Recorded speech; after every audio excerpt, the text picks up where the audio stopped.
Texas A&M, Arkansas this week, Joe, in Dallas. Jerry World, your thoughts going into the game? I feel like Texas A&M, for what they did against Florida, there's a lot of reason to be optimistic coming into this. Marcel Reed looked really good. But at the same time, like, how much can we really take away, Blake, from two teams that played against mediocre programs that made them look a lot better than they were? And I'm talking about Auburn, and I'm talking about Florida in this situation. It's really, who is the most cleaned up amongst those two? I think that Arkansas has been a little bit more tested, regardless of what people think about Oklahoma State. They have vastly been more tested. And look, A&M got in a dogfight with Bowling Green last week, and some people think one of the field goals they made weren't good. Joe, listen, I think that you have two quarterbacks that are very athletic and highly skilled, and either one of them can put the game on their shoulders and win the game for you. Marcel Reed's a dude, man. I'm going to continue to say he is a dude. What worries me about Arkansas is that I do think that Mike Elko is going to get this defense to really play well, and they're going to play well. And Joe, if Taylor Green is not running in the last couple of weeks, ever since he took that hit against Oklahoma State, he has been highly inefficient throwing the football the last 2 weeks. And I think that A&M can take that away, where Colin Klein, quite frankly, has gotten both quarterbacks to play better than what Taylor Green has done through the air. Now, Taylor Green can start running all over the place, and he's the biggest X factor in any game that Arkansas plays. Joe, I'm going to tell you this. Taylor Green makes Arkansas, or a game that you have to face against Arkansas, winnable. He's, because of what he does with his legs, his athleticism. It's just, man, him throwing the football scares me so much against a dude like Mike Elko going into this one. The biggest thing that I turn to, their two best performances, they completely blew an opportunity to beat Oklahoma State. Because they made it to... That's what it was. I said yes. They blew it like Diddy. There it is. No, I don't know if that was... I'm going to find the comment that somebody... All right, I don't know if that was what it was. It was close to that, though. They made a ton of mistakes against Oklahoma State and shot themselves in the foot. And then they made a ton of mistakes against Auburn. But if it wasn't for Auburn being even more inept, they would have lost that game. I think that Texas A&M has just been inconsistent. You know, the Notre Dame game, they were really messy on offense. Marcel Reed comes in. The Bowling Green game was bad, but you thought now that him going, I mean, he went 11 for 18. No, I'm not saying he was bad. I'm just saying that game, just in general, for how close that was, that's not a good look for Texas A&M. They have been a lot cleaner to this point. I feel like that they have been a lot less turnover prone than Arkansas. They have been a lot more consistent moving the football in spurts when they need to. I have to lean Texas A&M in this situation because it feels like Arkansas is kind of riding their 3-1 record off of the fact that they've been handed a number of opportunities. They've been riding the hog, baby. They played two weak opponents, and then they beat up on Auburn. So, like, I feel like that their record is not indicative of their quality of play right now. They got to limit these turnovers. It's easier said than done. They keep doing it. I know they keep doing it, but if they don't keep doing it, look, man, A&M's going to win this football game. I don't think that they're very disciplined. I don't think Taylor Green's very disciplined, if I'm being honest. He's not good throwing through the air. But what's crazy about this, Joe, if he goes off with running the football, brother, he's an X factor. I don't know. I really, really don't know what to make of him. I really don't. I think that he is the most athletic quarterback in the country with his size. What he does is insanity, pure insanity. But Joe, at what point is everybody going to stack the box and try to stop the run and say, you know what, kid, beat us through the air? When's that going to happen? And I think A&M has the dudes up front in their front seven, and I think they have good enough secondary pieces where they can tell them, and I know that this is a rivalry game, but my goodness, brother, I don't know.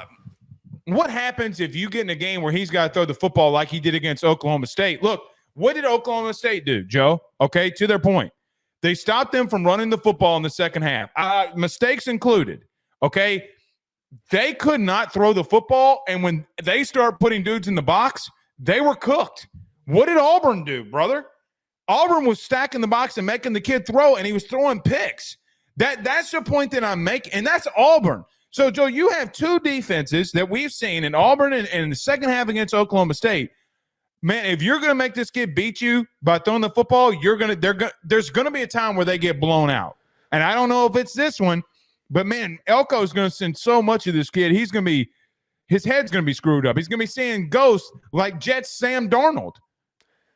That's where I come down. I mean, I think that's the easiest way to put this game is that Texas A&M's front seven is good enough to completely remove the rushing attack, like to completely slow it down.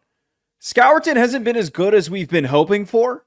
He's playing a lot heavier than expected, and it seems like his role has not been to the degree that we would have hoped. Texas and got some barbecue, man. Brother got a little weight on him. He's looking like a defensive tackle right now, which is kind of weird. But they're good enough up front, the best front that Arkansas has seen until this point, that if they not completely remove the Jaquindon Jackson, Taylor Green rushing attack, but it just slow it down, there will be chances for Taylor Green to turn the ball over. Yes. That is where this game flips here.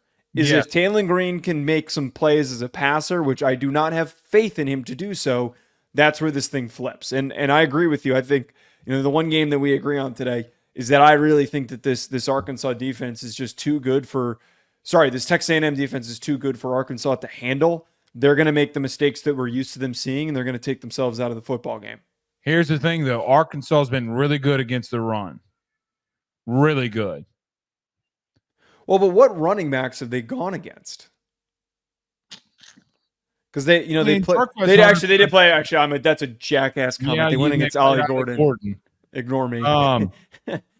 But Ollie Gordon's had a horrible season, even not playing Arkansas. I mean, South Dakota State stopped Ollie Gordon. Look, man, on the opposite side, I think that Marcel Reed, I don't know what's up with Weigman. I don't know what they're going to do there. I mean, it's on a Monday. I don't know. But, man, Marcel Reed, the kid's highly talented, and the kid can throw it a lot better than Taylor, and he makes better decisions than him. I think that Arkansas does have something here. The problem is that they're too chaotic when they're trying to – Joe, they need to embrace the hog and just continue to run it if that's what their passing game is going to look like. I'm sorry. I know you don't want to get Green hurt. I get that and all that stuff. But, Joe, when you're throwing the ball 26 times, this kid can only complete 11 of them, it's time to put the ball down and start running that thing. And if you got to punt it, you got to punt it.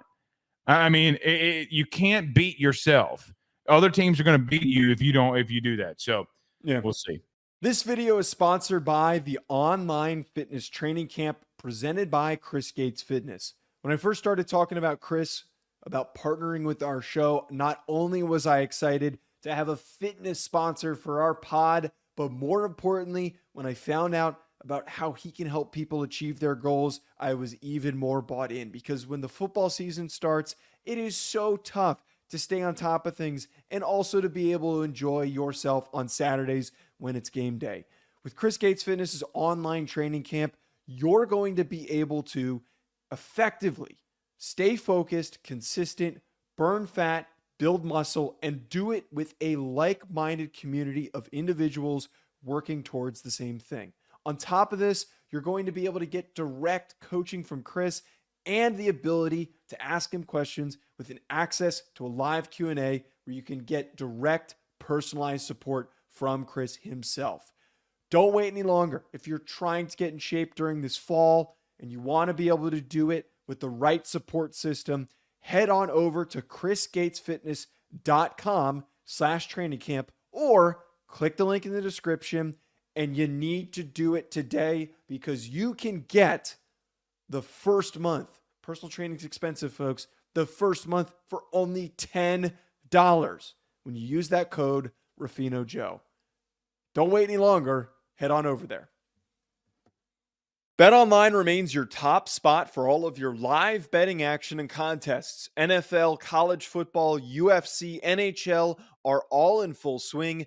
BetOnline is your number one source for wagering news, odds, trends, and predictions with both desktop and mobile access at any time. Head to BetOnline today and use promo code BELIEVE. That's BLEAV for 50% off your first deposit. That is a 50% welcome bonus.